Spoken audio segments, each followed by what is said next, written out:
Welcome back, everyone. What I'm going to show you now is what to do for your very first project in Android Studio. Now, as you can see in front of you, I already have created everything I need for this project, which isn't much.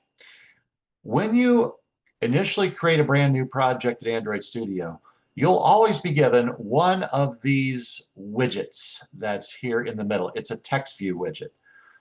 Let me just draw something around that. That's this thing right here. There are many different widgets that you can use. The most common we will use is a text view. Where you get the widgets from is over here. Let me show you the different areas of this. This area here that I'm putting a yellow circle around is the palette. This is where all your widgets will come from. And you can just select these and drag and drop them into your preview window. Now, that's the most common way you'll get widgets in there. There will be other things you'll have to know going forward besides just dragging and dropping, but for now, it should work just fine.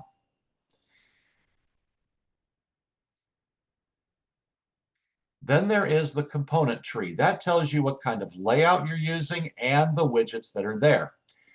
So for the most part, we will be using what we call a constraint layout. Constraint layout means that as you add more widgets, they are constrained by the widgets that came before them. Their position on the screen is relative to the, is constrained by the widgets that came before them. It's a little bit, it keeps things in line a little better most of the time.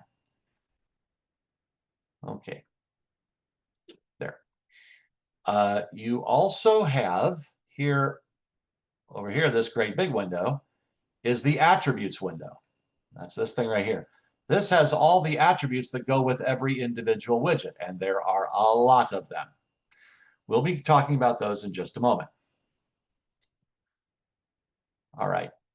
Now, before I move on, one thing I should mention. In the previous video, I mentioned you had to create a virtual device so that when you run your project, you'll be able to see what it looks like as you actually run it on a simulated cell phone. In order to do that properly, there are two menus you must change. The first one is this right here. Now mine has the right thing. I had Pixel 8 Pro API 35. If the name of the device you installed is not here, what you do is you click this arrow for this menu, and down here at the bottom is a virtual device list. You find the one you want and you click on it to select it, like this.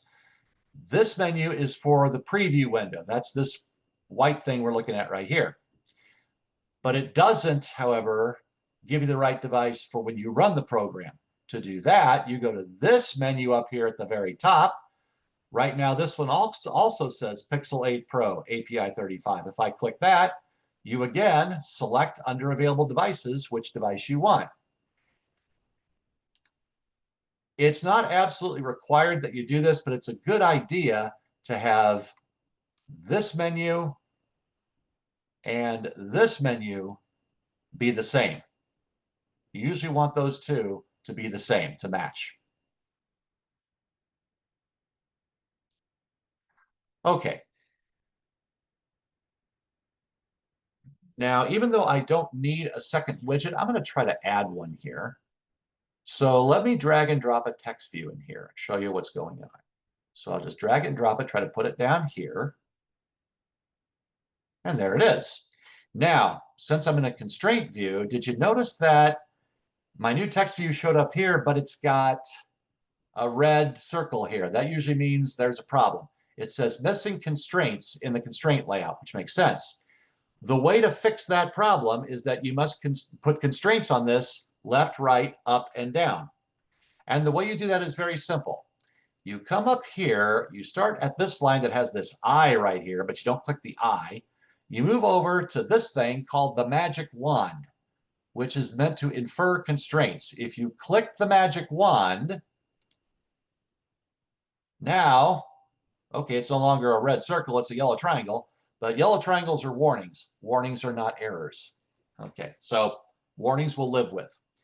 Now then, as you can see by default, that thing's very small. We'll fix that in a moment. Here in the attributes window, one of the first things we're going to do is give every widget we're going to use an ID to give it an actual name that describes what it's going to do.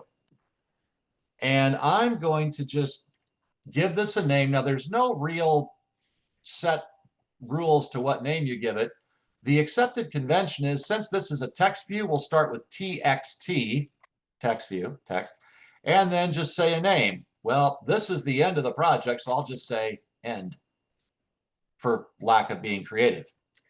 Now, the thing is, I do want actual text to be displayed. I don't want the words text view being displayed in there, which is currently there.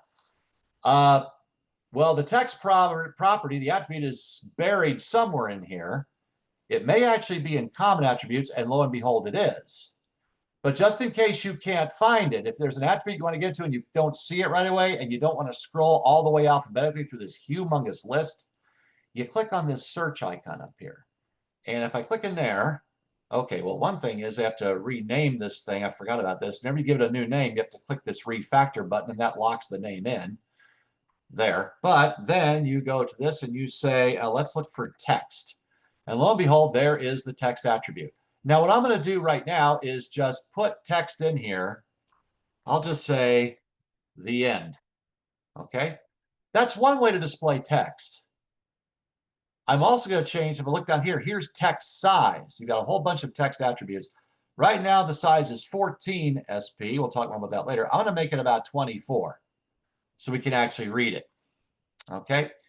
Typically, though, the way you put text into a text view is not by doing this. Okay, not by just typing the text into the attribute. Okay, we're done searching for that, so I will close the search window. It's also in the common attributes. Okay, text is probably the most common thing you do, so it's in the common attributes. More commonly, what you would do, though, the accepted way to actually put text into this text view is to actually create sort of a little association with the text. Here's how you do it. This is how we'll do things for text from here on. Over here in the project view, remember I mentioned the res folder that has these 4 folders. Drawable, that's for graphics, which we'll do in a later chapter. Layout, which gives you all this. Mip-map, which is used for one thing only, which doesn't happen now. But the one we'll use most often is this values one. So if you click the arrow next to the values folder, you have 2 XMLs, colors and strings. You want to double click on strings. And as you can see, this is an XML file that contains translations. You basically associate a name with a text string. The best way to get things in here is to click on, here on this blue bar, click on Open Editor. And it has a list of the things here, of all the text attributes that we're going to have. You click the plus box to add a new one, and I will call it TXT end, the same as my box. And its default value is the end. And I'll say OK. And now I've added another text attribute. So I will now close the translations editor, if I can get to it there. And as you'll notice in my strings.xml, it added this. It added a new XML tag, TXT end, and the text is the end. Now, if you're thinking, couldn't I have just gone into here and typed this string name equals whatever? Couldn't I just type that myself without going to that editor? Yes, you can. You have that option if you so desire. However, I am done with the strings. I'm going to close that. Now, here's what we're going to do to get the text in there properly. Right now, my text notice I've got my TXT end text view selected.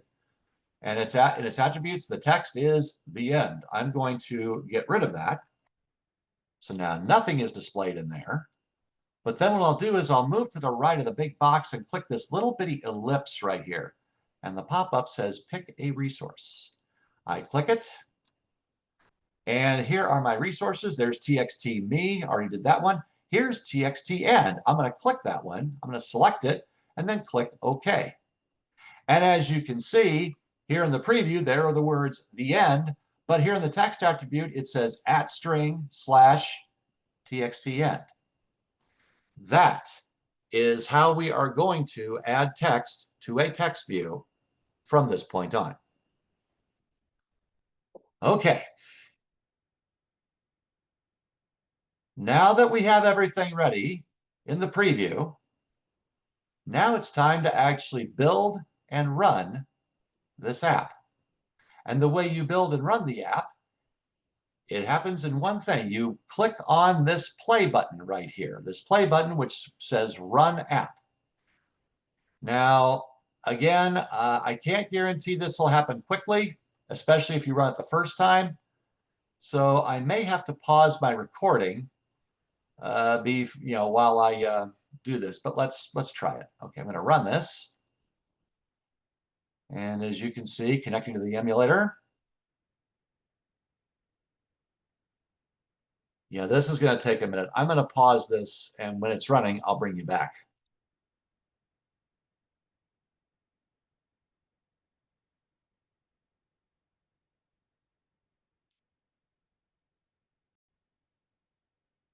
Okay, it took okay, it says install successfully finished in 10 seconds. I think it took a little longer than that, but as you can see, this is my Pixel 8 Pro running my app. If you're thinking, oh, Professor, all it's doing is displaying text. Well, yeah, that's all it's doing for now. We will have more, but for right now, we have to start someplace. This is your running app. This is your emulator, your simulated cell phone running your app. Now, since I've got you here, when you get an app in a homework assignment running correctly, what you're going to turn in is an actual recording of the app.